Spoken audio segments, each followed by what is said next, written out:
A saúde do presidente Jair Bolsonaro vem sendo utilizado como ariete para tentar mandá-lo para a prisão domiciliar. Inicialmente foi usado como ariete para tentar evitar a sua prisão. E aí tem uma coisa interessante, o presidente Bolsonaro sempre gostou de mostrar que esbanjava a saúde. Gritava em cima de carros de som até um tempo atrás, participava de motociatas também até agora, né? Antes de ser preso, antes de ser colocado nele a tornozeleira. Gritava com oficiais de justiça, inclusive na própria cama do hospital. Ele sempre gostou de dizer que ele estourava, era forte e arrebentava, né? Ao mesmo tempo, né, foi criado, foi desenvolvido, e não é de agora, já faz mais de ano, começou-se a desenvolver uma estratégia da defesa do Jair Bolsonaro de, bem, a ideia é não mandá-lo para cadeia, mas se ele for preso e for condenado à cadeia, vamos tentar garantir que ele cumpra a pena em casa sob a justificativa de sua saúde. É claro, e ninguém é marmota aqui, que sabe que o ex-presidente Jair Bolsonaro tem questões de saúde devido à facada que ele recebeu no dia 6 de setembro de 2018 durante a campanha eleitoral em Juiz de Fora. Aquilo, é claro, que determinou, né, bastante, né, boa parte das cirurgias que ele veio a fazer posteriormente no sistema gástrico, né, uma vez que a facada atingiu o intestino. Né? E é claro que ele precisa, por conta disso, ele está sendo acompanhado, né? Só que o que acontece é que a defesa não conseguiu provar, os médicos contratados pela defesa também não conseguiram provar de que ele não poderia cumprir a pena, pelo menos neste momento, em local do Estado, em um local fechado. Só que os filhos, Carlos, Eduardo, Flávio, Jair Renan, a esposa Michele, os correligionários do Partido Liberal, os aliados de Bolsonaro, influenciadores, está todo mundo batendo na tecla, falando, coitado, ele é frágil, ele é fraco, ele vai morrer, tudo isso mais. E o que acontece é o seguinte, a justiça solicitou laudos, né, para a polícia, para outros peritos que falaram, ele precisa de atendimento, só que nada impede que ele fique no local onde está. E aí você fala assim, poxa, mas por que não manda ele para a prisão domiciliar? Ora, existem regras de cumprimento de pena, né? Eu, particularmente, se você me perguntar, eu sou a favor de, vamos fazer uma revisão de pena, vamos pegar todo o sistema carcerário por histórico, né? Ou seja, pelo tempo de prisão do pessoal, ver todo mundo que está em situação de doença crônica, passando mal, na beira da morte, que tem muita gente no sistema carcerário, e pessoas que não cometeram crimes violentos, que não é nem o caso de Bolsonaro, que cometeu, ele foi condenado por organização criminosa armada, né, também um dos crimes, e começar a mandar para casa. Por quê? Porque as prisões, numa situação muito pior do que a carceragem da Polícia Federal no Distrito Federal, não tem condição de manter pessoas doentes. Né? Aí sim, lá a gente tem uma tortura institucionalizada de 30, 40 pessoas dividindo a mesma cela com uma pessoa extremamente doente. Manda para casa. Só que aí quando a gente fala isso, uma parcela das pessoas que defende que o presidente Bolsonaro vai para casa que está doente, fala não, isso vale para Bolsonaro, isso não vale para preto pobre que está preso.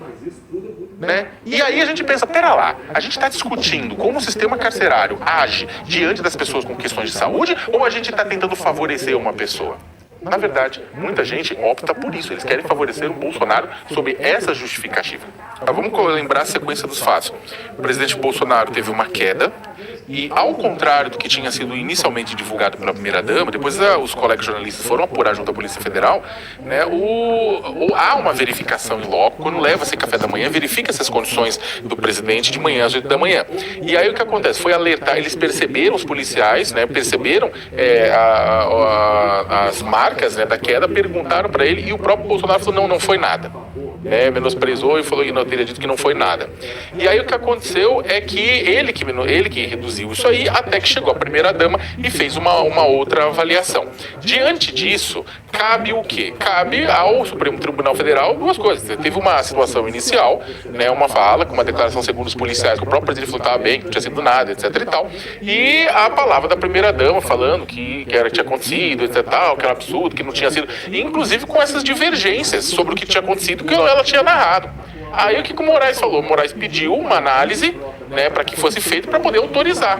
Porque o que acontece é o seguinte, se fosse de emergência, se houvesse uma queda, tivesse quebrado, tivesse uma hemorragia, tivesse desmaiado, qualquer coisa, não tem dúvida nenhuma que o presidente Jair Bolsonaro teria sido removido imediatamente para o setor hospitalar, que fica absolutamente do lado da Polícia Federal do Distrito Federal. Não tenha dúvida nenhuma que isso teria acontecido. Né? Até porque, e eu repito, o bolsonarismo quer impor a ideia de que Moraes está torturando Bolsonaro. Não, quem torturava era Brilhante Ustra.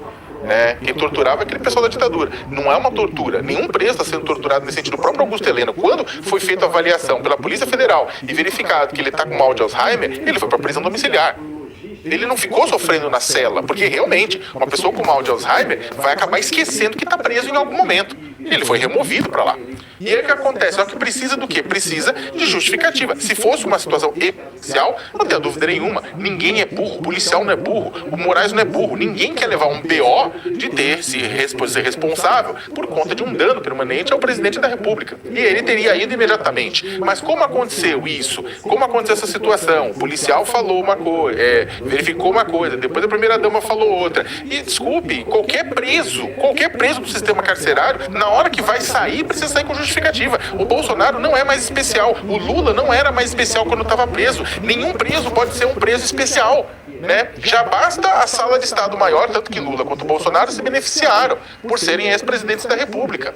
Né? Agora, ele precisa ter justificativa. Aí foi verificada a justificativa e ele foi direcionado para fazer exame. Precisa ter justificativa para sair. Repito, se fosse uma situação de emergência, se o presidente tivesse desmaiado, estivesse ali no chão, ou tivesse reclamado, estou passando mal, não tenha dúvida nenhuma que o trâmite teria sido outro. Mas essa divergência entre as duas situações, entre o que ele falou inicialmente com os policiais e aquilo que acabou sendo depois dito pela primeira-dama, pela ex-primeira-dama, fez toda a diferença. Então, é isso, e a gente, é claro, torce, como eu já falei aqui 1 milhão de vezes, para que o presidente Jair Bolsonaro não tenha tido nenhuma onda, eu falei a mesma coisa, não tenha tido nenhuma consequência, nenhuma sequela. O debate bom político tem que ser feito em termos de dignidade humana, até porque o presidente ainda tem 27 anos e 2 meses, né, tá preso a 27 anos e 2 meses para cumprir por tentativa de golpe de Estado.